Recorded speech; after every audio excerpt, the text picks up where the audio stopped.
And what an amazing series to get us ready for the finals. fr0zen going 4-0 in that. That was an incredibly confident performance. And if you're going to go into the finals against ShtanUdachi, you're happy to go in off the back of that. Yeah, for sure. fr0zen, I said Raven's coming good at the right time. fr0zen is coming good at the right time. Little bit of nerves early on, a few misplays early on in the tournament. I think a missed lethal as well thrown in amongst, but he has tightened it up enormously, and we're now seeing the real fr0zen come out to play, showing his class against Pwn. And this is the dream final. These are two players that we would have picked out right away from the start. I think a lot of the casters did. I think our choose your champions for packs, the overwhelming picks are ShtanUdachi and fr0zen. So respective of region. Yeah, exactly. This is what we wanted to see the whole time, and I could not be happier. Hopefully this will be an epic final coming up. Yeah, and while we sent, TJ mentioned it earlier as well, we're just giving fr0zen some time, just a bit of a break. Not really fair on them to just go straight into the finals, so you're hanging out with us just for a little bit. And while we're waiting, we're going to check out the sights and sounds of the Winter Championship. And then there were two. From the four corners of the globe, the best players in the world had assembled. The elites from all four of Hearthstone's regions in search of a golden ticket to the Bahamas and the Winter Championship. 3 days ago, the most worthy of those players stepped onto the big stage and produced a dazzling display of Hearthstone. Incredible performance. But what began months ago with thousands of players in hundreds of cities is now down to a one-on-one matchup. Who will wear the crown? Who will lay claim to the title? The championship match of the Hearthstone Winter Championship is just moments away.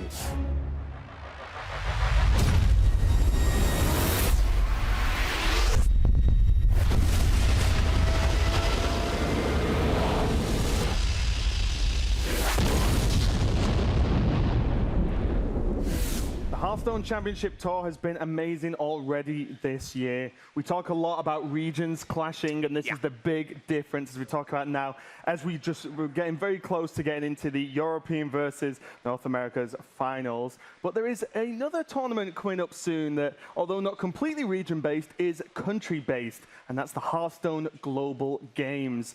Are you looking forward to that, Saul? Cannot wait. Yeah, it's amazing to see how much the community gets into, Europe versus North America versus China. But this is a tournament where the national pride that's on the line is quantifiable. 48 different countries will be represented by four-man teams. And the full information on all of this is coming very, very soon. Tomorrow, in fact, you can check out playhearthstone.com and everything will be revealed. Yeah, 48 teams representing the countries, and it's going to be amazing. I know everyone's been waiting for a while to find out who exactly is going to be representing their countries and how those teams are going to shape up, and I cannot wait. I'm super looking forward to it. It's going to be an amazing event. But as we just continue to give fr0zen a bit of a breather, we have Rachel with some of the other players to see what they think on the tournament so far. Thanks so much, guys. We're down here on the stage. This is our power stancing. We are maybe a bit belated in the tournament, but we're trying to, get ourselves ready to be on stage here. And I've got Dr. Jikaninki and I've got B787, and I know you guys have competed earlier in the tournament. Since then, you've had a little time to hang out around the resort and relax. So B787, what have you been up to? Oh, I pretty much had the entire Bahamas experience. I went to the beach, I went downtown, I even went to Paradise Islands yesterday. It was great, yeah. Oh, wow. So this has been a really nice vacation for you, huh? Yeah, basically, because I lost, I had a lot of time to hang around, so yeah. Well, Dr. Jikaninki, I have seen you in pretty much everybody's social media feeds. You love to take photos of the players. Have you been having a good time here? Oh, I've been having a great time. Meeting these players has been one of the greatest experiences for me, just for the reason that I know all these players from ladder or online, and just to see them in person and really connect with them on an emotional level is just incredible. Well, not only that, but you guys got to hang out backstage, especially for that last match there, and really watch these players kind of from the production perspective, see the thought that goes into all their hands. So with the players that we have remaining, who do you think is going to take it? Is it going to be ShtanUdachi, or is it going to be fr0zen? Well, I definitely want fr0zen to take it. I lost against him. He's just been one of the favorite players in this entire tournament. So yeah, fr0zen for me. What is it about the way he plays in his game that makes you like him so much? Well, he's got this unique lineup in this tournament, and I also like unique lineups. So that's kind of something for me. And yeah, I just really hope he wins. Yeah, a lot of fan appreciation, especially for the unique deck choices here. Now, Dr. J, who do you think is going to take it? Oh, both these players have been on fire. They've both been doing well. Frozen started off a little rusty, but he's calmed himself down. I think he's ready to take it. And I'm going to vote for Frozen, not biased at all in any way. But it's going to be a great series because Shtan's going to make him work for it. Well, you've been in these player hot seats. You know what you need to perform well, and some of that is encouragement. So do you want to give a word of encouragement to the players before they go into the finals? Yeah, I would just like to say let's have a good game. Keep your heads up. Make sure you're making the most optimal plays. Don't get too worried. If you do make a mistake, we're all human, and it happens. You guys made it to the World Champs, so that's kind of something. So yeah, just try to relax, have fun, play the game, yeah. All right. Well, thank you guys for coming out here, for chatting with me a little bit. Now I'm going to give it back to Raven and Sottle.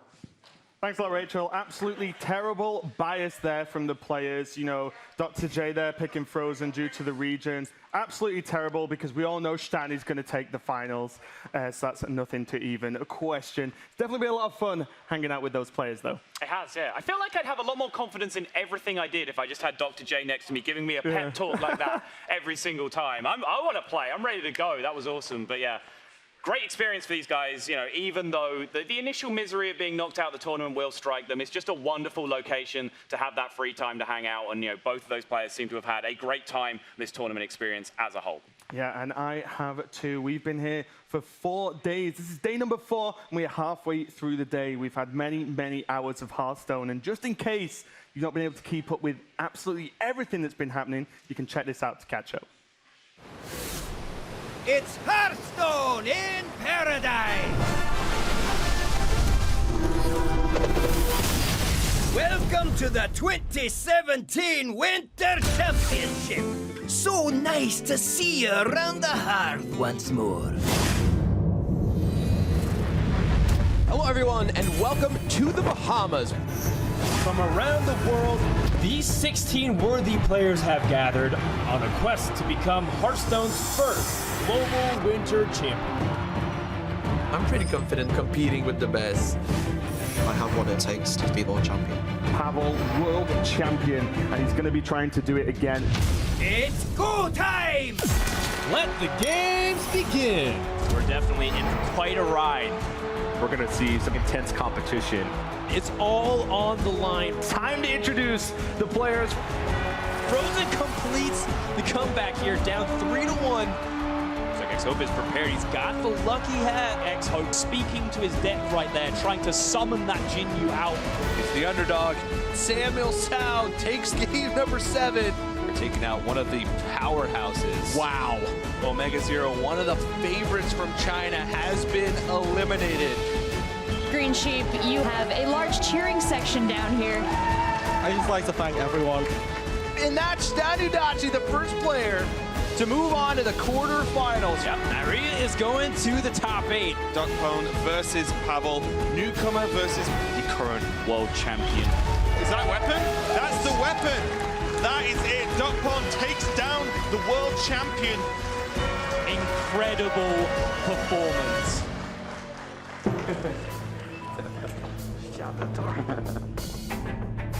The Hearthstone Winter Championship rolls on.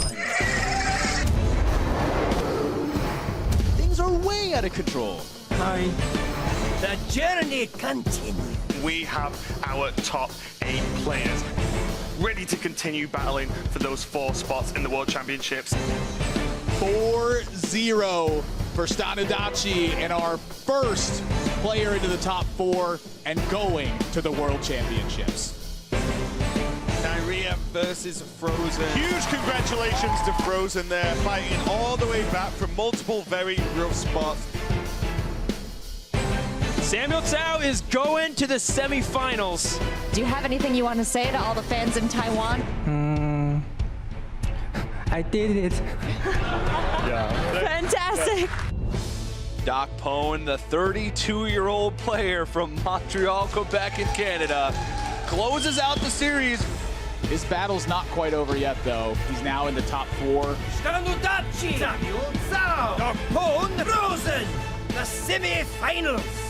Ready, set, go! ShtanUdachi is going to the championship match. fr0zen is one series away from becoming the winter champion. Let's see what you got! Some amazing, memorable moments there from the last few days. These players have been on a huge journey in this tournament. Yeah, that package was awesome. Brought it all flooding back to me. Some great memories, and it's all culminating in the very best possible way. These are the two players we would have handpicked out in terms of quality of play and reputation to contest this final. I cannot wait to get this started. We don't have to wait to get this started. We are ready for the finals of the Winter Championship. So the first player is going to be from Russia. It's ShtanUdachi.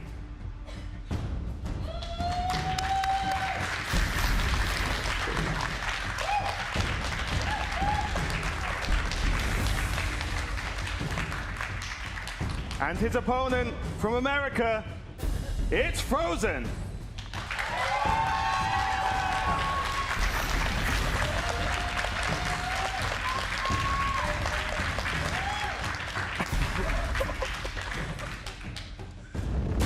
The championship! ShtanUdachi versus fr0zen! Не думаю, что это был какой-то челлендж для меня. Это Obviously, trying to win a championship is a challenge, but I'm trying not to think about it and stay focused on the game and not make any mistakes. If I play like I play in practice, I'd still be the best player here. просто было уже немало. I've had many situations where I was close to winning, but it didn't come together. So I'm happy that something good is finally happening. I'm gonna take back the fact that EU is the best region. I really want to win this tournament and take it for NA. ShtanUdachi versus fr0zen! Let's see what you got! It's time for the grand finals of the Hearthstone Winter Championships. fr0zen from the United States of America, ShtanUdachi from Russia. Only one person can claim the trophy and the title of the Winter Champion. What's up, everyone? My name is fr0zen. I'm joined by Brian Kilbert. Together, we're going to bring you this epic best of 7 to wrap it all up. We've been here for 4 days. Some have been here for weeks. Some have journeyed for months and years. But in the end, only one person will stand on top, and it's neither of us. It's one of them. Yeah, today's the day. And we heard just there fr0zen saying he wants to win this not just for himself, but he wants to really prove that Americas is the strongest region in Hearthstone. That's been sort of an ongoing debate throughout the weekend. Oh, who's the best? Well, we'll find out now. Well, in the past, it hasn't really been that much of a debate, at least in the minds of the European region. They felt like, yeah, we're the strongest. You guys can fight for second place. And I think players like fr0zen have been working really hard to put themselves on the map as well as their entire country. Taking a look at their road to get here. You've seen fr0zen. He had to handle a couple of rocky paths to get to this point. He definitely messed up a little bit, even though he won his first series. And then he lost to ShtanUdachi earlier in the tournament. Is that an indication of what might happen here, Brian? It's definitely a sign of something going on there. Whether it was fr0zen's performance earlier, sort of reshaping up and getting stronger as the tournament went on. As you mentioned, he was a little bit shaky in that first match and was able to power through his opponents later on very confidently. Looking at the matchup here, the big thing to notice here is that fr0zen is playing the most unique lineup in this entire event. He does not have a warrior, which is considered by many the strongest class, the strongest deck being Pirate Warrior. We see he has chosen to ban the deck from ShtanUdachi. ShtanUdachi, he's generally known to be a player who brings unusual decks of his own creation, but he's playing a fairly standard lineup. One big thing to note, he's not playing Priest. Priest has been the worst performing deck in this entire field so far. Even if you discount the Reno Priest performance by B787, it is still the worst performing deck, and that is a deck in fr0zen's lineup that could be weak here. Yeah, that wasn't the case in the previous series. fr0zen lost 1-4 primarily because his Druid and Rogue struggled to get wins. His Dragon Priest actually got the win. But at the same time, we know what their strategies are trying to target, which is very similar. Both players kind of want to corner their opponent's Reno Warlock decks. Who's going to come out ahead? Now, we do know ShtanUdachi. He's one of the most hyped players from Europe for the past year and a half. He's been, really on the cutting edge of innovating a lot of decks, and he's felt like he didn't really have too much room for complete innovation, but he still has his own flair on stuff. We've seen it impact series multiple times this tournament. And we'll see if it happens now. We're going to start off with Miracle Rogue Mirrors, but they're not exactly the same kind of list, Brian. No, they're not. ShtanUdachi includes the Pirate package. We see the Swashbuckler in his hand. He has a copy of Patches the Pirate, we're going to see flying out of a cannon right now. This is something that allows him to get on the board earlier in the game and get damage going. However, fr0zen has more of the sort of combo tools in his list. He is much more heavily devoted to just being able to kind of go off with Auctioneer. ShtanUdachi, in fact, does not even have Leroy Jenkins, which is a card that's been a highlight of these combo versions of Rogue for a very long time.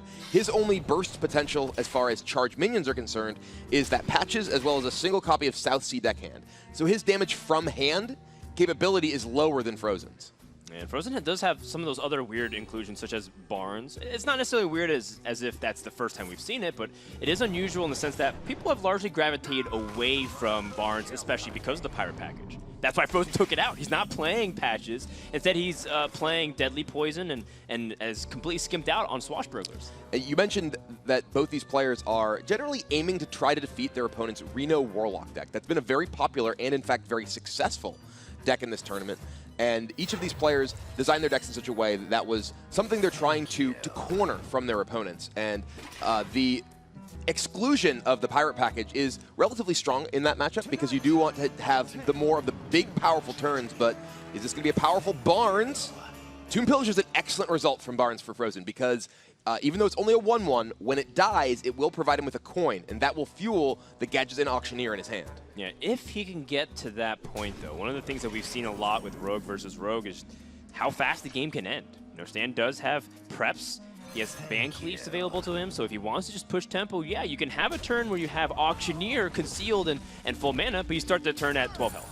Yeah, and very often the player who gets on the board and is able to continue supporting their pressure with things like Sap and Eviscerate is able to continue to press that advantage unless there is a huge swing turn involving Preparation and Auctioneer and such. Edwin Van Cleef from fr0zen is answered by the 2 copies of Tomb Pillager from ShtanUdachi, but fr0zen has the ability to help start clearing off this board this turn if he chooses. Yeah, but if you clear, you're not really pushing anything behind it. I think fr0zen, with that Leroy pickup, might be looking for a way to get aggressive somehow if he can start counting damage. If you Leroy and Conceal, you have 10, 11 damage this turn, but do you have the Difference Maker guaranteed? What if your opponent Fan of Knives with Thanos? Yeah, it's true. The ability for fr0zen to set up a possible 2-turn lethal is available. He can go for it here, and that's what he's doing. He's going to push, like you mentioned, 10 damage to the face, coin, Conceal. Now, unless ShtanUdachi is able to remove those concealed minions, there's the follow-up of Eviscerating Cold Blood in fr0zen's hand. ShtanUdachi also can get perhaps a second copy of Fan of Knives to get through it. Yep. He needs some way to get past that Leroy Jenkins. And I think it's exactly Fan of Knives or Kill You. I think that's the only available out ShtanUdachi has. He has 12, 13 on board himself. He'd need to find another 14 damage here. He doesn't have Leroy, we mentioned, not even in his deck. Yeah, and that Assassinate can't target anything, so that Swashbuckler spell is useless. Second Fan of Knives is his out here. That's not it. Oh, what an unfortunate order of things. If he was able to get the Azure Drake and then combine that with the Fan of Knives, that would have answered it. Instead, Stan might have to just go with his own Conceal play and hope his opponent is just praying for damage. Yeah, that's exactly what's happening here. He is loading up his board with Edwin Van Cleef, his own Conceal. But he's going to get the bad news very soon that fr0zen has the damage to finish him off. Looks like fr0zen's on point. ShtanUdachi goes for a counter push, but just one turn too slow. And that is one of the advantages of going first in this matchup. You can usually squeeze out these all-in plays just at the nick of time. And fr0zen's going to wrap up game 1 with a 1-0 lead. And that's a blistering start to the matchup. We mentioned that these rogue games can be absolutely volatile. This is turn 6. He's attacking for more than lethal damage. fr0zen getting on the board here, representing USA again, and that's 5 wins in a row for fr0zen if you count back the previous series. He's got the momentum. Yeah. It can halt any time, but in terms of your confidence level, you have to be feeling like you're on point. Yeah, fr0zen is someone who started out this tournament very rocky. His performance in his match against B787 was something that he said he was ashamed of. He said that he felt bad for his fans watching that, and he wanted to prove that he was better than that. And his dismantling of Dokpon in their semifinal match was just remarkable. Yep, even professionals get nervous, Brian. And after his day one meltdown, fr0zen has learned an important lesson. When you make a mistake, you gotta stay cool. The pressure's getting to fr0zen. fr0zen there, you're definitely looking kind of nervous. The first few matches were really bad, nerves-wise. A clash of East versus the West. During my match versus B787, I made a mistake that I don't think I've ever made. We're gonna go to Mage versus the Druid. You might be able to piece it together. It's actually really tricky. I could kill him now with the rope burning. There's a chance I don't make it before the rope burns. Was that fast enough? Did he get it all off? Or I could just take the guaranteed win the next turn because I have lethal. Oh no! When you miscount and you're 1 damage off lethal, it is huge. And I made the wrong choice there. This was a crucial turn that fr0zen fumbled here. Ooh, he is crushed. What affected me there was the nerves. Just look at fr0zen's face. You know, he's very clearly shaken by what transpired. Really frustrates myself because I know I was better than that. Coming up next, Nyria versus fr0zen. The stakes be able to go to the World Championship. The match versus Nyria, things went wrong earlier on. Nyria has cleaned this one up. I messed it up last time. Can I get it right this time? But I made sure to not get mad at myself and tried my best to forget about it. fr0zen is going to take a win. It's fr0zen that's been clawing back. I was still able to slow down, think about my turns, think about my plays. I was able to pull out a win. fr0zen, ladies and gentlemen, has done it, coming back from a huge deficit. Being rewarded here is just the best feeling ever. Qualifier for the World Championship from North America. I really want to win this tournament and take it for NA. fr0zen's got to be cool, like his moniker. You can't be ice cold and fr0zen, but yet choking on the big stage. And it seems like he's had a big turnaround since the first series of this tournament. And you know, maybe it's because of his friends, maybe because his family is here supporting him. You see that his father and mother still watching alongside. And it looks like they're in great spirits. They were saying a few days ago that they couldn't even watch fr0zen play anymore. It was too nerve-wracking. They were a little bit nervous to watch him live, but you know, they realized, all right, we're here to support fr0zen. We're here to support our son, and they're going to hopefully inspire some confidence in him. In the meantime, ShtanUdachi, a player that has also been generating a lot of discussion, especially within the Russian community. When he started streaming, several months ago or however long ago, he started getting a lot of popularity. People turned to him for answers to the metagame. He is the sage of the Eastern European community. He's often the one bringing different deck lists, defying the odds, saying this is how you build Rogue, this is how you're building these control decks. And he's often the one being relied upon by the Europeans for direction in the game. We'll see if his way of building Rogue will pay off in this matchup against fr0zen playing Dragon Priest.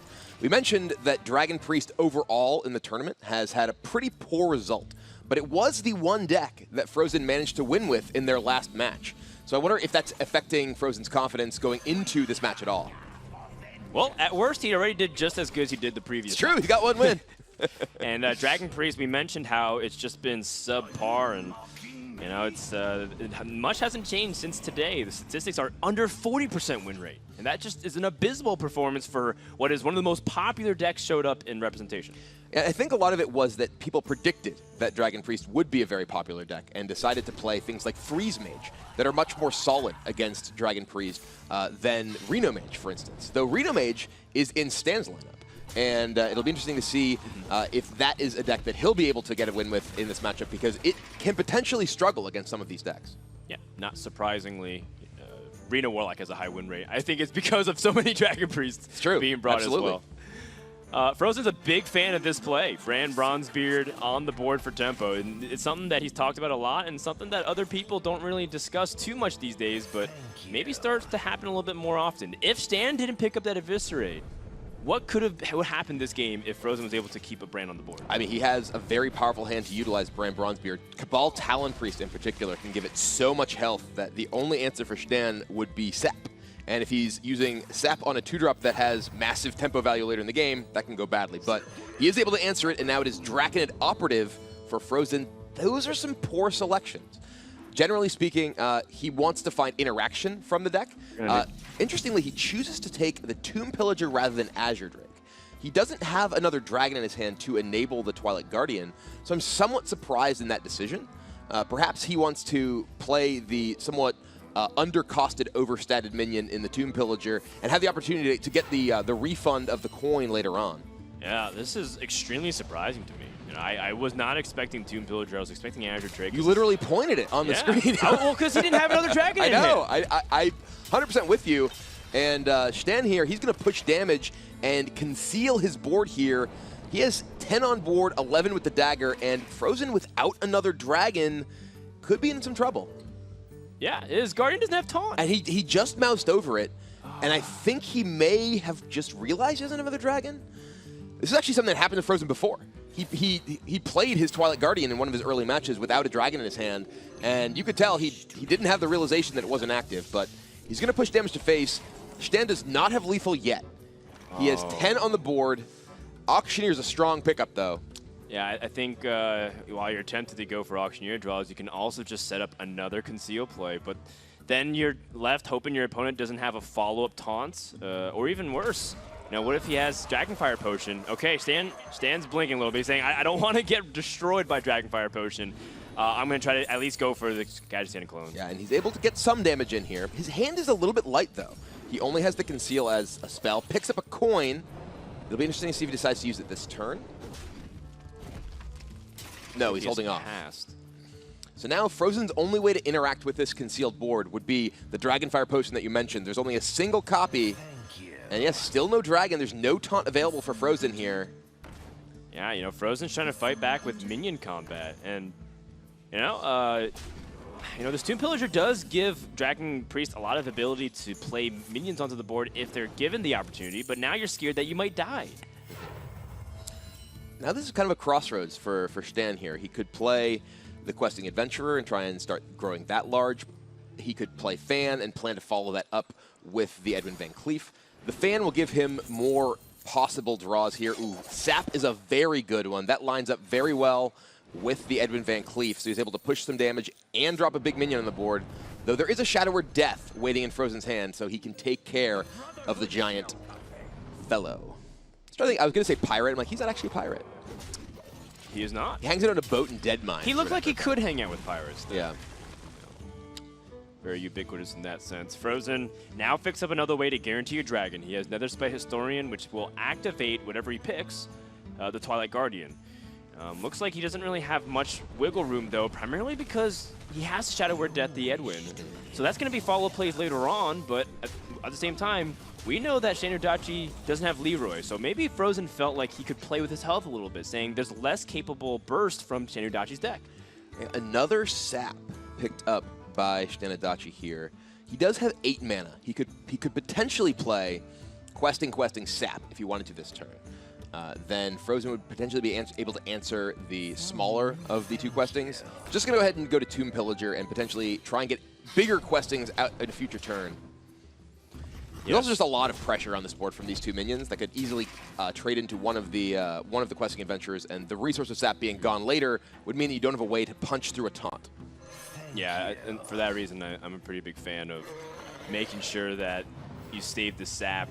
And fr0zen very astutely knows that even though these are really poor trades onto the board, he needs to not die and make sure this Twilight Guardian can get as much damage as possible.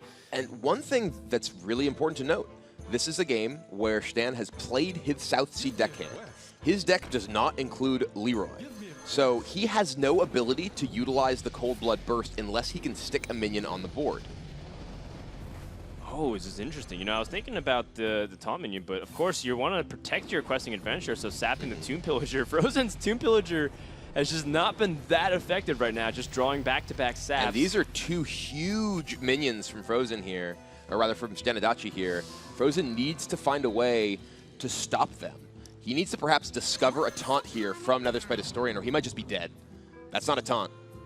It's not a taunt, and fr0zen can draw off the Azure Drake, but that might not be enough either. Because whatever he draws, he needs a Worm Nest Agent specifically off that the Azure Drake draw. And both saps are gone for ShtanUdachi, so if he does find a taunt, he can perhaps survive another turn. But even if he does, even if he is able to absorb this hit, there's Azure Drake, and he finds another Discover effect. And I think that's just going to be that is going discover. to be the game. Finds Chill Moth, finds the taunt, but it is too late.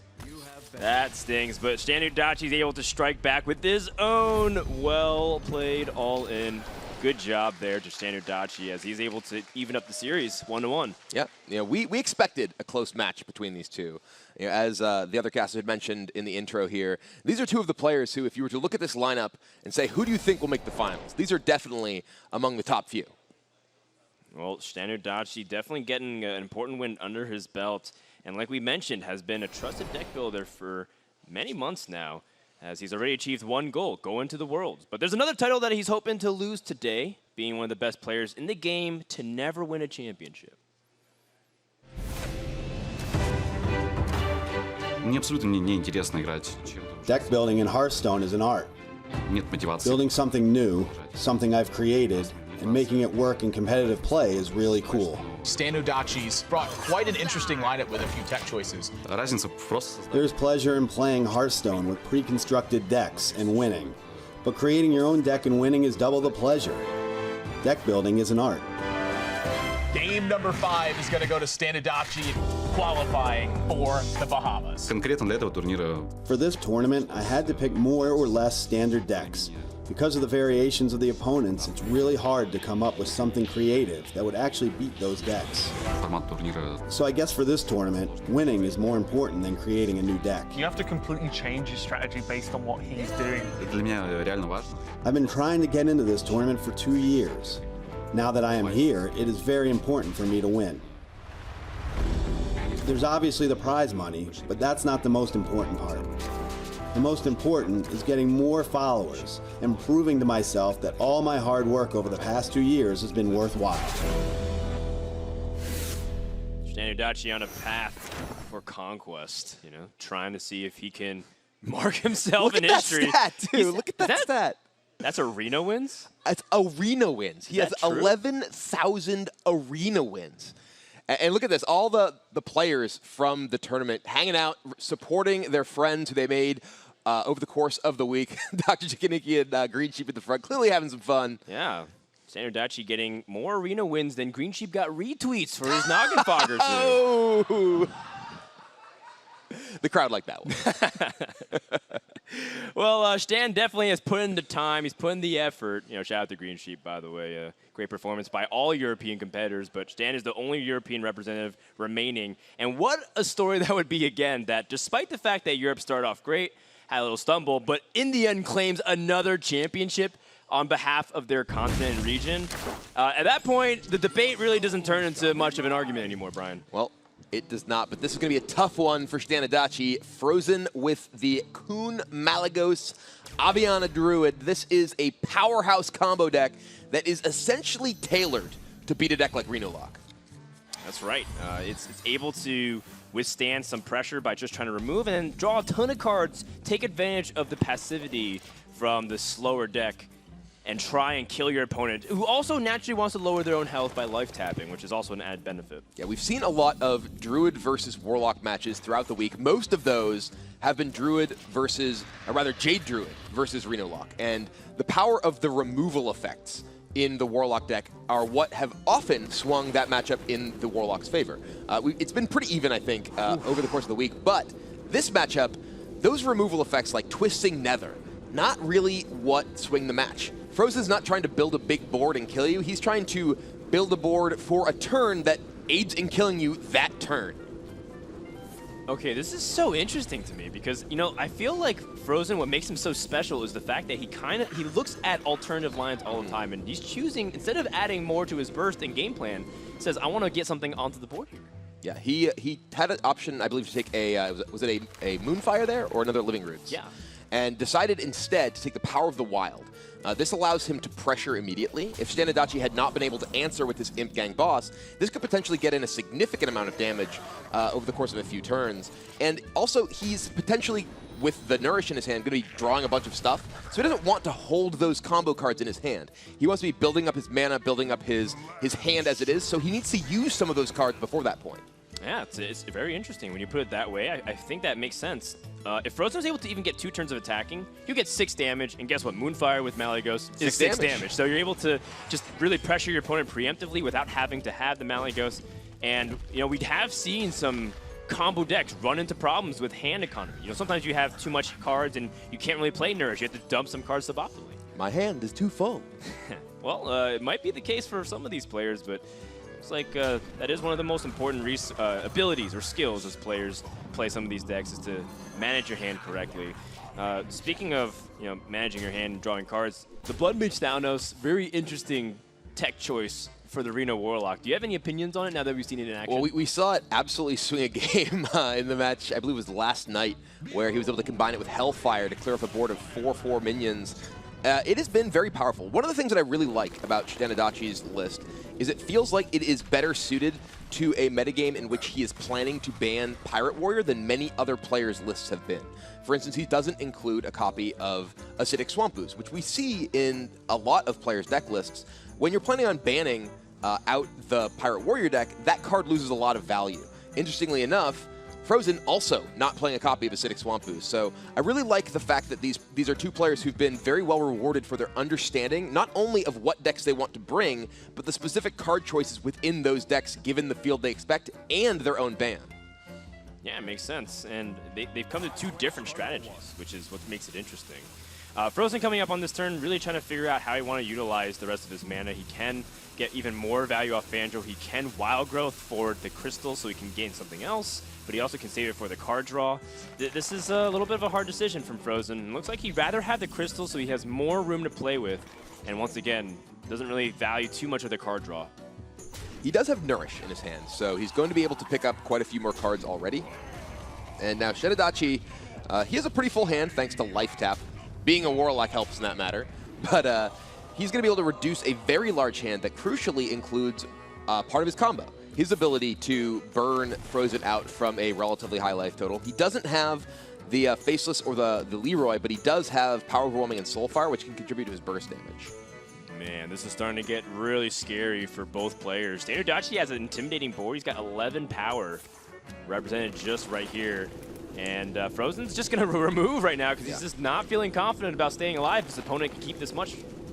And this is really how Shtan has to play this match. As we mentioned, fr0zen's deck is built to just kill your opponent in one fell swoop, whereas in many matchups, the Warlock is playing control. They're trying to run their opponent out of resources. They're using Life Tap to get a big hand, find answers. In this matchup, though, if the game goes really long, fr0zen assembles his combo and will just kill ShtanUdachi in a single turn. That's why this Ragnaros off the coin here is really going to cut down the time that fr0zen has. This is huge. Yeah, here's a difference between the Arena Warlock decks. Ragnaros the Firelord comes on the board and starts putting fr0zen on a 2-turn clock. Says you need to deal with this immediately. fr0zen has picked up the mulch, and now he can answer it, but let's see what the Auctioneer also provides into his hand because fr0zen still had a very low life total, and we do know that there's Power Overwhelming, Soulfire, and Leroy Jenkins in ShtanUdachi's hand for 14 damage. Yeah, crucially, just so much damage here still for ShtanUdachi. Even if he is able to remove Ragnaros, it's dealt 8 damage. And I wonder if we're going to see a Feral Rage to try and keep fr0zen alive. Absolutely. I think he realizes, even he doesn't look like he can kill off this Twilight Drake, so he needs to gain life. He's up to 20, which puts him slightly out of the range. Yeah, there's 14 from the hand, 4 on the board right now available for ShtanUdachi, so he is very nearly able to just kill fr0zen on his next turn. And his 14 damage only uses 4 mana. Demon Wrath will not add to that. He could Kazakus Potion to make up the difference here. He's going for a 1? Perhaps. He's going for a 1. There's 3 damage. Yeah, that is exactly lethal, I believe, with the 3 damage Kazakus Potion. Oh my goodness, he found it. And he just looks for exactly what he needs. The pace at which Stan plays and just realizes, I just need to go for 3 points of damage off this Kazakus. Adds all the math up. It works out. Soulfire last, so he doesn't discard the potion, and that is going to be game 3 going to ShtanUdachi. That is sick. He does it so fast. I was counting again just to make sure, but he knew it. He knew it by heart, and I think it just goes to show you the product of his hard work. He's put so much time, so many games, won so many ladder stars from his opponents. We saw that stat earlier about 11,000 arena wins played. That is the smaller of the numbers when he goes to his quest screen. His total wins between the two formats is over 45,000. I play a lot of Hearthstone, and I have something like 12,000 wins. 45,000. That's just an incredible number, and it absolutely shows in not just the speed, but the preciseness that Shtan plays. 45,000 wins? Yeah, wins. So we that's haven't not even, games, well, that's wins. Apparently doesn't lose very much, but Yeah. even if you were generous and said 70, 80%, that's still 50, 60,000 wins there for the ranked play. Now, you look at fr0zen, you can see that he's very upset with not being able to survive one extra turn because he was assembling the team. Aviana, Kuhn, Malygos, they were all going to be reunited, but wasn't given enough turns. And now we're going to go into game number 4 with a 2-1 advantage for ShtanUdachi. And more importantly, ShtanUdachi has still some really powerful decks coming. He's got the aggro shaman, which is very problematic for Druid, and potentially the Arena Warlock as well. But at the same time, I do wonder about this one deck from Shtan, Reno Mage. That is a deck that's been also underperforming this tournament. It has, and we saw a lot of players switch to playing Freeze Mage because Freeze Mage is a much stronger deck against, in particular, Dragon Priest, which is what fr0zen is going with this game. And the Reno Mage, can definitely struggle in quite a few matchups against Jade decks and such. But ShtanUdachi just feels super comfortable with it. We saw him dismantle opponents playing decks that were purportedly bad matchups over the course of the tournament with that deck. So, much like his Reno Warlock deck, he just pilots it incredibly well and can find spots to win where others might not. Game number 4. What could be the turning point for this series, or perhaps fr0zen can just reset it and send it to a best of 3. Still looking for a second win against Shtan, and the 2 times he's matched up hasn't been able to get it just yet. He's going to start off with Dragon Priest with a pretty decent opening hand. He's got the ability to answer early game threats with a Shadow Word Pain, and he's got the 1-drop, which is very crucial. Yeah, the Twilight Whelp is absolutely crucial, as you mentioned, in this this matchup. Though he does pick up a Northshire Cleric, which is another option for him to play on the first turn. Northshire Cleric similarly answers these 2 minions, both 1 health. And then he does have the Shadow Word Pain that he can follow up with to kill a Totem Golem, which is Shtan's best play next turn. He's actually going to go with both of these minions, and I like this from fr0zen here because he is anticipating the Totem Golem this turn. He expects that he's going to be using his second turn, playing Shadow Word Pain, and he's going to be able to trade his 1 Whelp with the 2 Pirates, and now he's ahead on the board and has this minion established to pump up with his Cabal Talon Priest. Ooh, Shtan picks up another Totem Golem, and fr0zen does have a follow-up play, though. That is the Cabal Talon Priest, the ideal minion to play on 3 and protect your Cleric. And a very good draw available for next turn. Finds the Defender of Argus. Whew, but that is a great draw from ShtanUdachi here, too. What is going on here? Yeah, the Jade Claws from the top there allows him to clear off the Talon Priest and start getting to work on that Cleric. So now fr0zen's actually in trouble. He was in a great spot, but the Totem Golem into Claws there does make things a little bit rougher. The Dragon coming down to protect fr0zen, though, very important. Yeah, Flame Tongue, though, all of a sudden again, Shtan can punch through. If he didn't have the Azure Drake that he picked up, would have been problematic. But now, this is kind of one of the things that fr0zen was prioritizing for a while. Was what happens if we both go, trading rather evenly, and then I needed more card resources. I can really outvalue the Shaman very quickly, because remember, this is an aggro version of the Shaman. They don't have access to as much card draw through Mana-Tide Totems, for example. Yeah, Shtan does have Azure Drake available in hand to potentially reload, but fr0zen here has kind of a tough decision because he can dig for resources using his heal on his Cleric. He can Power Shield it as well if he wishes. If he did play his Azure Drake this turn, it would be his last Dragon in hand, which would make lots of cards very difficult for him to get value out of, like that Wormrest Agent. That was the perfect draw for fr0zen. Now he can clear off the Blood Mage Thalanos if he chooses, heal his Cleric to draw a card, and deploy a minion this turn. Yeah, I like that a lot better than Defender of Argus, because it's clear that neither side has been able to establish a decisive lead at this point. And with Jackknife Operative being picked up, fr0zen looks like he's in firm control for the late game stages. Now Shtan does have some good reload here. He's got Azure Drake, Feral Spirits are fantastic, get back onto the board if you're ahead, but Doesn't look like he's got something very clean this turn. Yeah, it's a bit awkward because the Feral Spirits do potentially just walk into Fr0zen and be able to clear them with his minions. Azure Drake is always tough for Priest to deal with, though awkwardly, the fact that it is next to a Flame Tongue Totem exposes it to Shadow Word Death. So Fr0zen could use his Shadow Word Death and then clear off the Flame Tongue Totem if he wants. He could also potentially use the Corruptor he just drew and trade in one of his smaller minions. It looks like he's going to play for value here.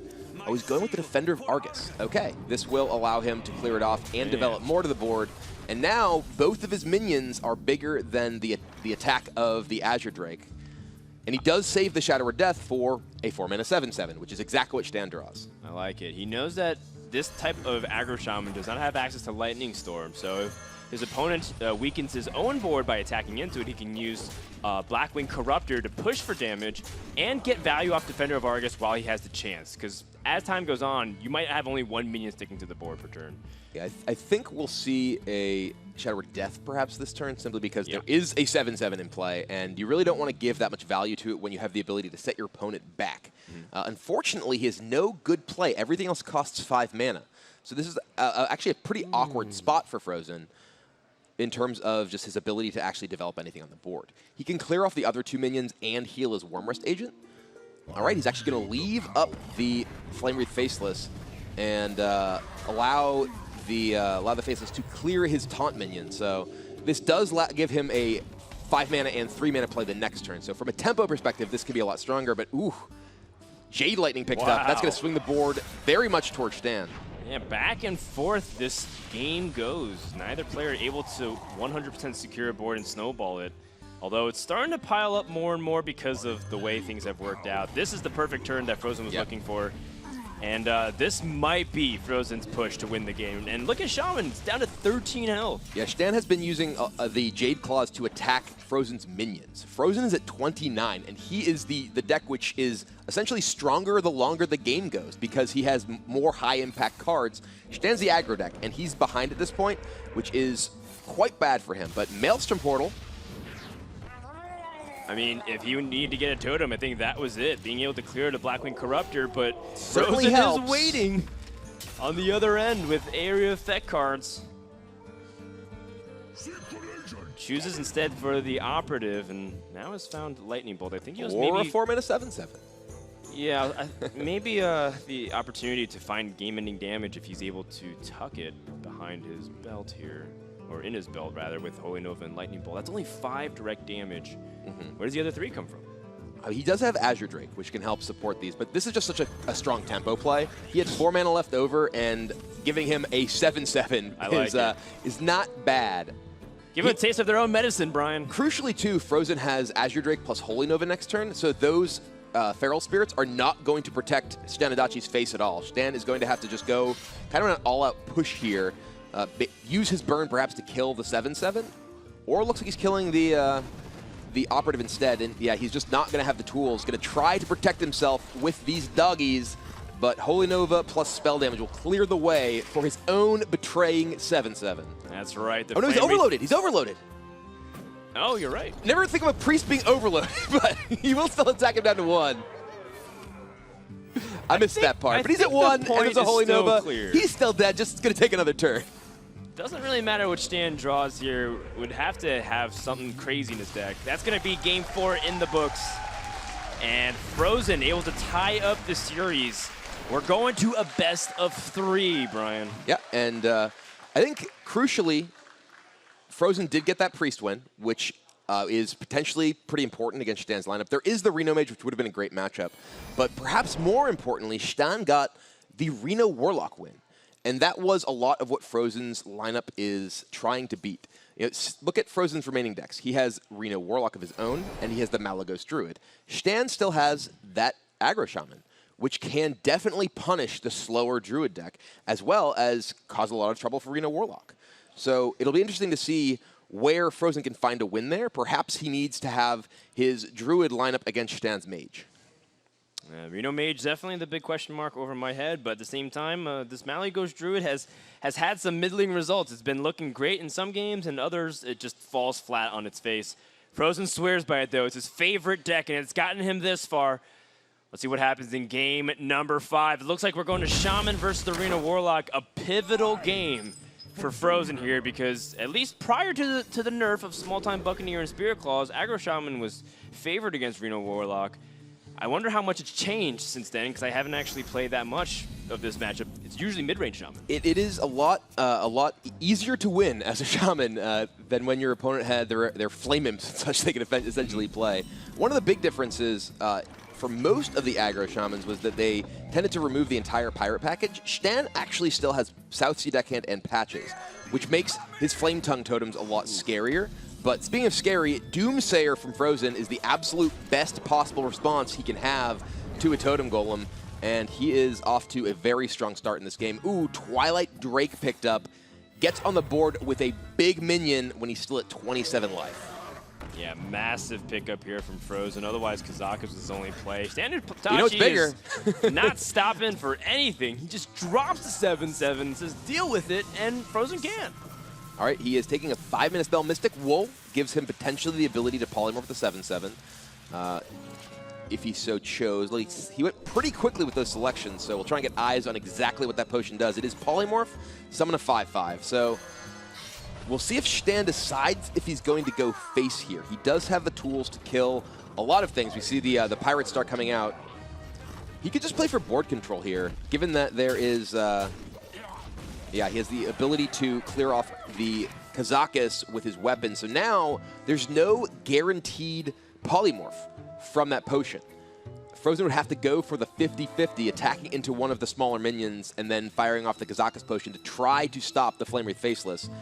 He could play a second-rate Bruiser to try to get something in the way. He could just trade off his Drake and Hellfire, but that does a lot to damage himself as well.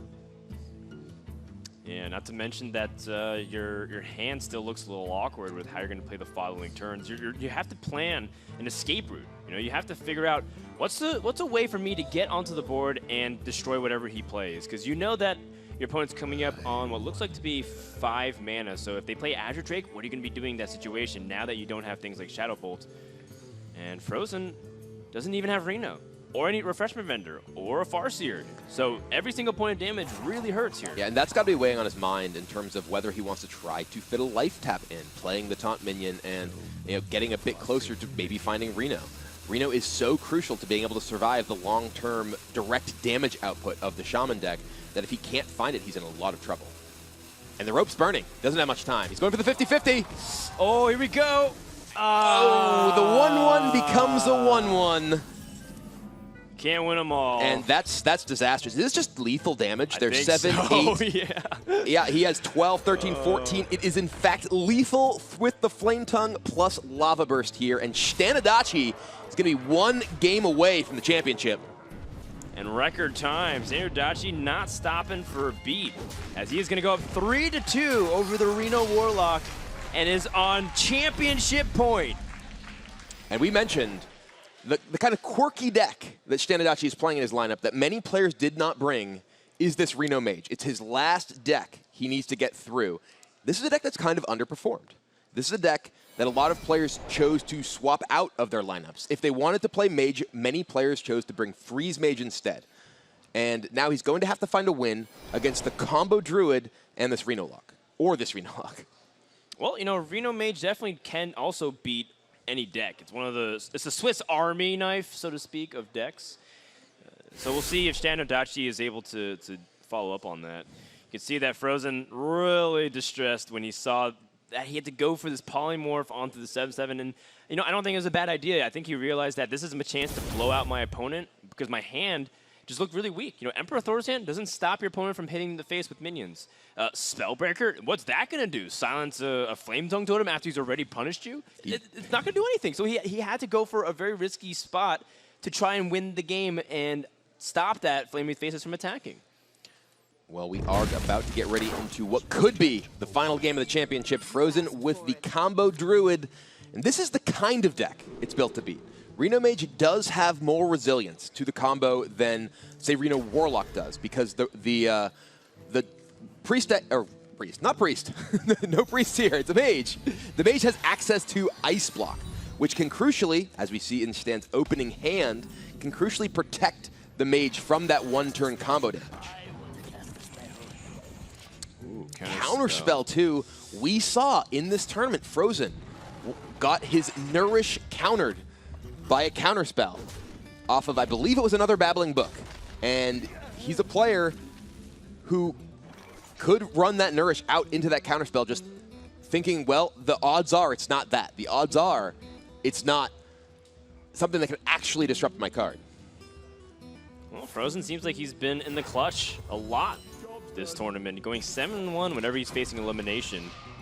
ShtanUdachi, Coin Arcane Intellect, just needs to improve his hand that badly as it's filled with a lot of situational cards. fr0zen doesn't get any ramp though, so that's definitely a big added bonus for Shtan. Keep in mind that this Reno Mage also can just lose to board pressure. And this is critical. The counterspell comes down for ShtanUdachi here. fr0zen's another the coin. He just picked up an Innervate though.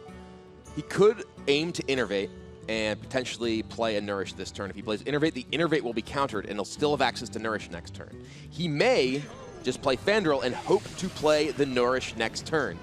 Nourish with Fandral is incredibly strong, but that could run right into that counterspell. And this is going to test whether or not fr0zen is on point with his hand tracking. He should know that's a Babbling Book spell if he's able to keep track of it. I've been looking at him, he's been looking away from the monitor a lot, and that's usually a sign of thinking about something else. Is he too distracted, or is he going to relive that moment again where Nourish gets blocked by the counterspell? This is an absolutely crucial juncture here. Now he's got to decide. He's thinking it over. What was that the spell from the Babbling Book, or is it just an ice block? Or is it something else that I'm not considering here? Yeah, the only secret in ShtanUdachi's deck is Ice Block. It's true, but so sometimes really deep in a tournament, you might lose track of decks depending on how it is. fr0zen's been also coming off of a series he just won against Dokpon. So you have to make sure just to go over every single possibility and all of the preparation that you did. Yeah, fr0zen is a player who talks a lot about hand reading and how important it is to pay attention to the order of cards in your opponent's hand, to be able to get information about what's in their mulligan. He innervates it! He plays around the counterspell. Gets the Nourish, and a huge sigh of relief here comes out for fr0zen as he knows he dodged a big bullet there. That Nourish was paramount to his success. That was absolutely crucial. fr0zen must have been thinking back to that first match where he got his Nourish countered. He's like, not like this, not again. And you know what? He got that Innervate back. Nourish paid it back as fr0zen is able to draw pretty deep into his deck, and I guess right now his Fandral is also still uncontested. That's one of the things that he was really hoping for the previous turn. fr0zen just going over the calculations of whether or not it's worth removing versus keeping Fandral. Fandral's second value play behind this is another Nourish, but his hand would also be too big, so he's just trying to figure out everything from this spot. Burgly Bully, one of the most annoying cards to deal with, a card that I personally like a lot. Yeah, this is a very powerful card against fr0zen's decks. fr0zen's deck is incredibly spell heavy. We look at his hand, there are 2 minions and the rest are spells. It's a 10-10. That's an uprooted and rooted Ancient of War. This is a philosophy question. How can you be both uprooted and rooted? It just does not make any sense. Oh, Fandral Staghelm finds a way. And ShtanUdachi needs to find a way to deal with it, but he can't really. fr0zen just loves 10-10 minions. Who Can't doesn't? really describe it. I mean, who doesn't? 9 mana available to him, 9 cards in his hand. fr0zen looking for a way to pressure. Now, he knows that this is second secret. There's no possible way that there's another random card being generated. Therefore, this has to be the Ice Block. Can also play the removal game and try to see if he can stack his hand with even more draw or pressure, but it looks like he's stuck with a couple situational things going on here. He's going to go ahead and use the Feral Rage. The Feral Rage is not affected by spell damage, like his swipes and such, for later turns in the game with Malagos, so he decides he's going to use that. He does give a coin to ShtanUdachi.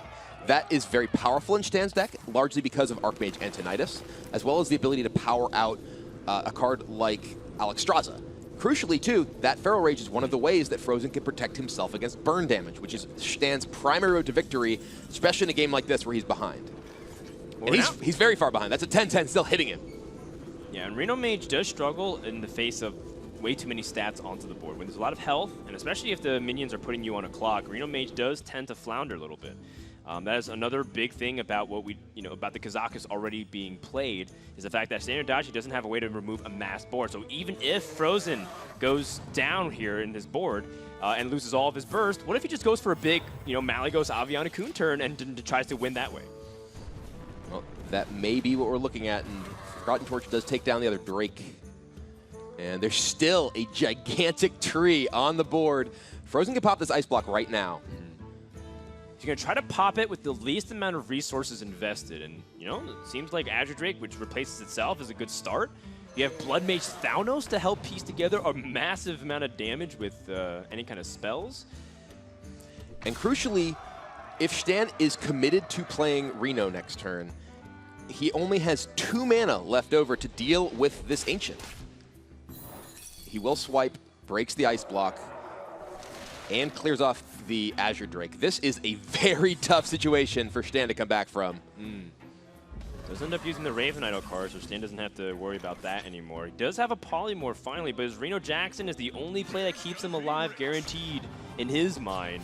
But, I mean, you're starting with half-life. Your opponent still has 14 damage on the board with let's count how much. Living Roots, Moonfire, with Blood Mage. So that's 5. An additional 5. Plus 6, including the hero power. I think we're probably going to see, well, and then he has 3 more if he can weave it in with, or rather 4 more with the Feral Rage. So that's, I think it's 14. Oh wait, I'm actually counting wrong. I'm not even counting the Azure Drake. Yeah, there's the Blood Mage, so each of those are plus 2. So it's 4, 7, 11, plus his board, and he can be fit in the hero power as well. I don't think so. Yeah, 5, a few 6 points short. I mean, it's worth at 30. It'd be ridiculous. But regardless, Ice Block is gone. Ice Block is gone, and now, there's Aviana. Still no Malygos, still no Kun. But he has a lot of time. Frozen's at 28 life. And he is in absolute command of this board and has this enormous hand. I just gotta say, this is the longest I've ever seen Ancient of War have 10 attack and just the game not be over. This is ridiculous. Well, usually if he has 10 attack for a long time, he has much less health and he dies, but... Yeah, with no ice block too, ShtanUdachi doesn't even have the Hail Mary play available to him of trying to go for Alexstrasza and burn down the Druid. This is looking really grim for game number 6. Crowd favorite not going to help. Although it might make ShtanUdachi feel very validated. When you play an attack with it, you have lethal, right? That's what it says? Oh, right. Well, I was just thinking maybe the Innkeeper trying to tell you, don't worry, Shtan, you're a big crowd favorite. People like it. Resummons here with the Kazakus Potion. None of those stop at 10-10. I guess a 10-8 for now, but it's still 10-10 in my heart. Well, Frost Nova can stop. Frost Nova stops it, but I'm actually counting the damage in Frozen's hand, and if this Azure Drake survives, then that would be it. And I think this might stop it because there's maybe not enough mana to do everything now. I think Frozen's going to count. He might actually be able to get there. He's got the swipe. Oh, there's Aviana Kun. Oh, he's got Kun. But there's no Malygos. He can Aviana Kun. That just puts stats in play. But there is no Malygos available to unlock the rest of his mana, so he doesn't get, rather to give spell damage in addition to unlocking the rest of his mana. So he's got 2 from the Moonfires, 4 from the Living Roots, 8 with the Feral Rages, and then you add 4 from the Swipe, that's 12, and then you add 4 damage from Thanos. Is that it? Well, it might be enough. Aviana Kun actually reduces the cost of Blood Mage to 1. It looks like Frozen is counting better than we are. I think he's got it. And this time he better be dang sure, because there's no room for error. But I think he's got it. I think he's got the calculations down. Doesn't matter if his opponent draws all the coins in the world if he's dead.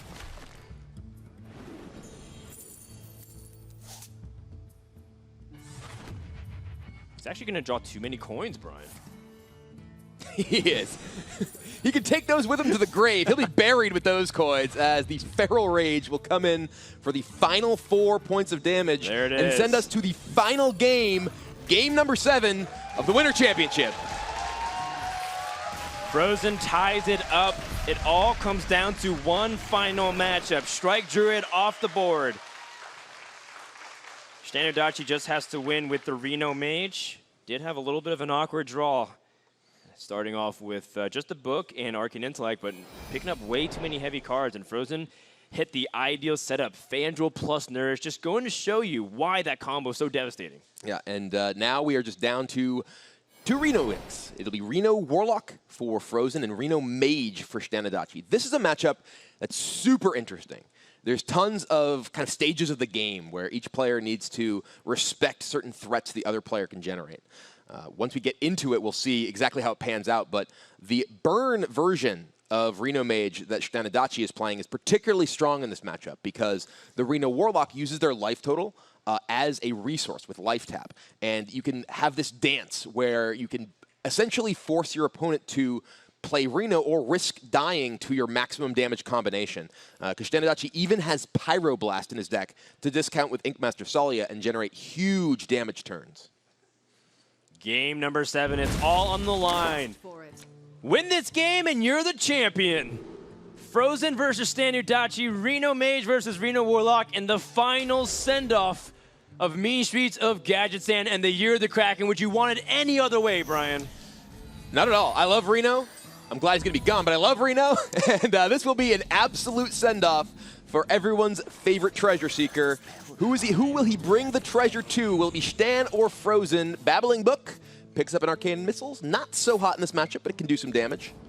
Yeah, we'll see if it ends up squeezing in a big tempo play for ShtanUdachi, who's looking like he's just going to go for some early game board presence and card draw, but rather nominal. Knows that fr0zen is looking for big opportunities to get onto the board fast. Imp Gang Boss gets challenged by Arcane Blast and or just that torch off the top. Oh. And this will allow ShtanUdachi to get in some incremental damage here. And this is very important because the Reno Mage wants to put pressure on the Warlock as the Warlock uses their life total as a resource. And every point of damage matters. Every time you attack with a 1-1, every time you ping them, gets them closer to those critical junctures where they are under that pressure. Bran Bronzebeard comes down for Shtan. He has Kazakus in his hand. fr0zen currently has no answer. Not yet, but Mortal Coil will dig for Shadow Bolts for something. No answer. Bran Bronzebeard is going to be able to get 2 Kazakus potions. And that is going to be a huge swing opportunity for ShtanUdachi in this game. Do you just pick 2 10s? Do you pick a 5 to balance it out? It feels like Shtan is pressuring fr0zen here. I think he wants to go for 5s. I don't think he needs the long game ultra value. He doesn't have Inkmaster Salia in his hand, so there's no reason to kind of take the Hail Mary of making a gigantic effect. The 5 first, I didn't quite catch what he took. Now this is the interesting part. He takes an AoE resummon, going for a 5 again. And we see, I saw make a 5-5. I think he may take also resummon 2. Yeah, so he went for 1 half reactive, half build a board, and 1 fully build a board in terms of his potion choices. So lots of powerful tools available for ShtanUdachi here. And I think we might see potentially even the AoE happen right now. Yeah, this is some fireworks coming out for the game, as ShtanUdachi does have ways to answer the board. And with Azure Drake, it is interesting of how he wants to utilize his mana here, because he can Azure Drake, Arcane Blast, and have the ability for Arcane Missiles, but yeah, there's a chance that it misses everything and the Emperor survives. He does have his Bran on the board, so Bran could potentially trade into something. Bran attack into Emperor, AoE for 4, resummon 2 is a potential option that will clear the board and build him something back. Bran could be among those, but there's also the Azure Drake does have a lot of appeal here as well. He is going to coin out, play Azure Drake. It will draw him 2 cards. He's coining first so he doesn't overflow his hand. That's right. Yeah, and it looks like Shtan just going to go see if he can remove this Emperor with Arcane Missiles. He's got 3 shots, so he's a big favorite. 4 shots, rather, sorry, with the spell damage here. He's a big favorite to clear this Emperor, and... No way! Oh, it doesn't. Yeah, it was just a really scary moment there for ShtanUdachi, and fr0zen still unable to remove this Bran, which has collected a ton of value. With no sign of stopping, fr0zen, once again, just going to let it live and just build up a big board. And these are the kind of turns that fr0zen needs in this matchup. He needs to make big threats with high health, because the Mage does not deal particularly well with high health minions. Only have access to a single copy of Polymorph. Most of the removal is damage-based. This is 18 health swung across 2 bodies. This is very important turn for fr0zen to see if Shtan can answer. Shtan does have his own variety of ways to answer. At worst, he can just stall the board with Blizzard and just pass and see if he can get something better else for the following turns. He does have the Ice Lance he can use to remove one of these now, which looks like he may be going for it while he has the minions frozen. He will not. So just wants to attack in his Bran, because his Bran is extremely vulnerable at that stage. It only has 1 health. Doesn't want to leave it open to a possible AoE effect like Demon Wrath or, crucially, Mortal Coil.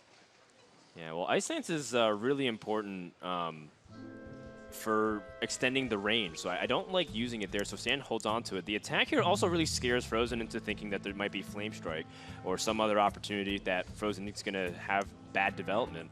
Also weakens his own board if he wants to develop something along the lines of Abyssal Enforcer. So this was actually a pretty clever play from ShtanUdachi, just that subtle trade, which just makes Frozen think, why would you trade your own brand, especially if Frozen already used Mortal Coil? Yeah, and Frozen builds a gigantic board, another 5-7 taunt here. Shtan has the AoE with the Kazakus potion that he can use. It will be 4 damage if the Azure Drake dies first, or 5 damage if he doesn't attack with it. He's going for the 4 damage to everything. Clears off one of the 5-7s. Oh, that hurts. Okay, but he's still got Azure Drake. He does get the Azure Drake back, so... Yeah. He was really hoping for just not the Babbling Book. He's got a pretty decent pool. Brand, Kazakus, even Thanos coming back wouldn't be bad. Mm-hmm. And Frozen now, he's digging for more resources with Life Tap first. Leroy comes into the hand. He already has Power of Willing discounted. He uses Face as Manipulator, though, in order to build a big board presence, and as a result, his combo potential has significantly dropped. But still nice to at least have that Leroy as a possibility for damage. And look at Shtan's hand. Shtan's hand is full of burst damage. He has Roaring Torch already. He has Pyroblast already. And now Frozen, I think, is feeling the pressure. Frozen recognizes that he is in a rough position here and needs to pressure, but this is a power turn from Shtan here. Emperor comes down, Ice Block comes down. That burst damage in Frozen's hand will mean nothing. And that burst damage in Shtan's hand is getting mighty scary with this discount. Absolutely. He has seen the Babbling Book card, so he knows that it's not going to be one of those spells, but right now he's going to be setting himself down to 14. Pyroblast is discounted, but Pyroblast is not enough. That is so close. The Kazakus potion here, it doesn't do any damage, correct? The Kazakus potion here is resummon 2 and make a 5/5 he has remaining. If Shtan can find Inkmaster Salia, he has access to the burn combo of Pyroblast plus Roaring Torch. And all this pressure that Shtan's been able to generate early on is now starting to add up because Frozen doesn't have Reno, so every life tap is even more painful because you know that you could die. And he is aware of the Pyroblast, which ShtanUdachi's trying to find the right time to use. But Frozen now, he has significant pressure. He has 9 power worth of minions in play, and while Shtan has Ice Block up, he doesn't want to fall too far behind on the board. Looks like he's going with the Kazakus potion this turn. Keeps debating. I think he's also maybe wondering what Frozen can be doing too. He's summoning a 5/5 and 2 friendly minions that died. High chance for Book to come back. It's the same crew once again. One really interesting thing here is if he were to play Burglary Bully and get a coin, Roaring Torch plus Pyroblast with discount will be able to be played in the same turn, but not anymore. Uses the Roaring Torch's removal. He's afraid of what Frozen was doing. He's playing a mind control tech for tempo on the board. It has to be a setup for something. It's a respect play. Ooh, there's Reno, though. Frozen picks up the Reno Jackson. And now Frozen does have access to potentially a trade with his mind control tech into Hellfire plus Reno, or just, is he going to Twisting Nether? Okay. Twisting Nether and feeling like he's safe. Well, he just looked up at Shtan. I think he realizes that if Shtan has Pyroblast plus Frostbolt, he's just dead, but it's not there. Antonitis, though, that can extend the range a lot. Burglary Bully, coins are very valuable now that Antonitis is in the hand. Now Frozen has to make a decision of if he's going to play Reno Jackson because he knows the threat of Alexstrasza is extremely real here, and if his opponent has Alexstrasza, puts him down to 10, I think that might be the checkmate. Doesn't have much room for error, but he plays Reno because he knows he has to hope that Stan, out of the 21 cards that he's drawn, doesn't have Alexstrasza. And right now, Shtan does not. Oh, that Frostbolt, if it had been in the hand earlier, that would have been lethal just last turn. Well, assuming he has the mana to play everything, but... Well, his discount was my point. But anyway, Archmage Antonitis represents a huge possible threat here, though there is still that Doomsayer here that can really complicate things. Shtan wants to get damage in, but wants to keep his board here. And I think Shtan weighing if he wants to remove the Doomsayer, or just maybe draw first and see what happens. It's an interesting spot for sure, because there are a lot of options. Gonna go ahead and Polymorph Reno. Okay. and just protect this board. He just wants to go ahead and kill Doomsayer, leave his Burgly Bully on board. He recognizes that the coins that Burgly Bully can give him are extremely powerful with Archmage Antonidas in his hand, especially alongside the Ice Lance, Frostbolt, Pyroblast. So much burn already. Yeah, and with Polymorph being used, fr0zen has successfully baited that out. And now Sylvanas, very annoying for ShtanUdachi to deal with. Alexstrasza is drawn. Alexstrasza has been drawn. And there's Ice Block in play, Reno in hand. And able to set him down to 11 health.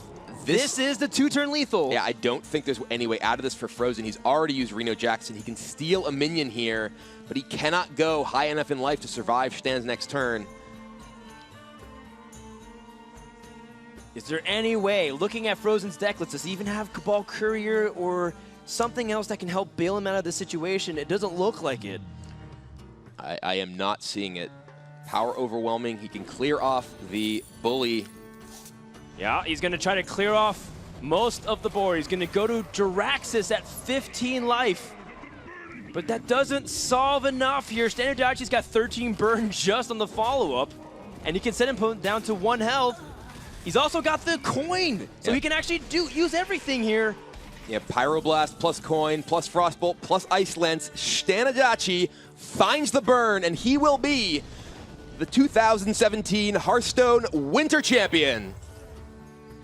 Congratulations to ShtanUdachi. He has come through a long journey, multiple years trying to qualify through the championship tour. And he is your global champion. Europe stays on top, Brian.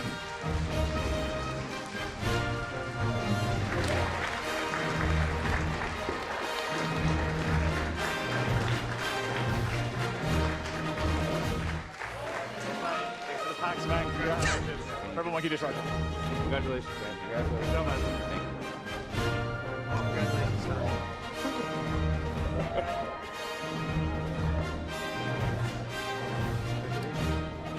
A lot of people. Oh, yeah.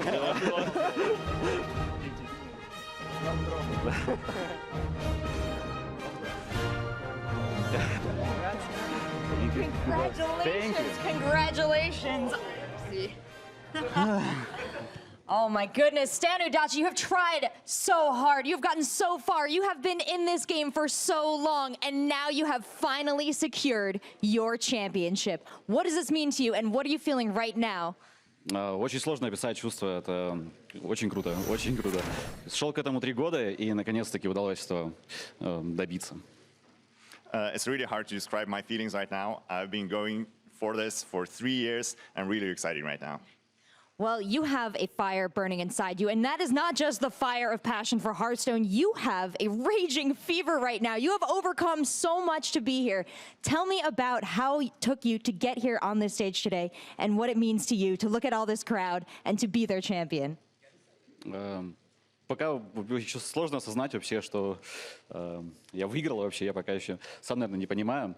Но было очень круто представлять Европу. Это даже вроде как ничего матч уже не значил, потому что мы на BlizzCon только призовые. Но помимо всего прочего, ты еще представлял весь европейский регион против Америки. И кто сильнее, это тоже важно для многих. Многие болели, и это тоже очень-очень важно было. It's really hard for me to realize that I've actually won this tournament right now, but I'm really glad that I was representing the Europe region. That was very important for me, and it was really important for my fans. Tell me your emotions and tell me what you want the fans to know about you. Будем продолжать в том же духе. Попробуем выиграть еще и на следующем чемпионате, даже попасть на него. Почему бы и нет. И, соответственно, будем готовиться весь год к BlizzCon и там тоже попытаться взять первое место, пойти по пути Павла, так сказать. Sorry. It's very important for my fans. I will keep going. I will keep playing in the following tournaments and at BlizzCon, and I will obviously try to win at BlizzCon and follow Pavel's footsteps. Well, ShtanUdachi, every champion needs a trophy, and we have Mike Donay with your trophy right now. He is the Hearthstone senior game designer. He has put his love and passion into this game, and I'm sure he is happy to recognize you as his champion. Congratulations, you did great work out there. Thank you. After that.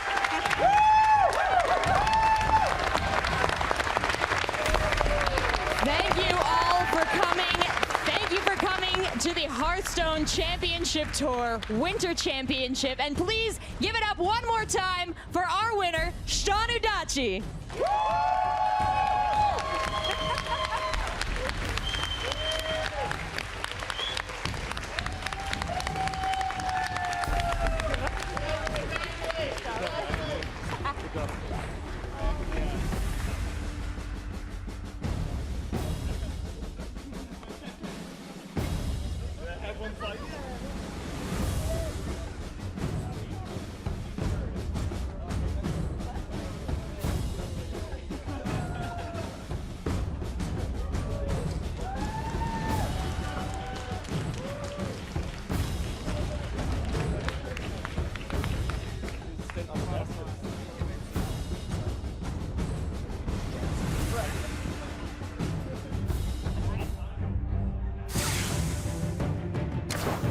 Nudge yourself closer to the fire, my friends.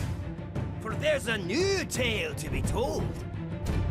It's Hearthstone in paradise! We've got sun, we've got beaches, and we've got 4 amazing days of Hearthstone. To the kings of winter. Incredible performance. Well played. fr0zen! fr0zen completes the comeback. ShtanUdachi! ShtanUdachi going to the World Championships. Duckpond takes down the world champion. Samuel Cao! Samuel Cao takes game number 7. Well played. As dusk falls on the year of the Kraken, who etched their name into Hearthstone's eternal lore? It's ShtanUdachi! ShtanUdachi, the happiest man in the room right now. Don't stray too far away from the fire, my friends. Until next time, job's done.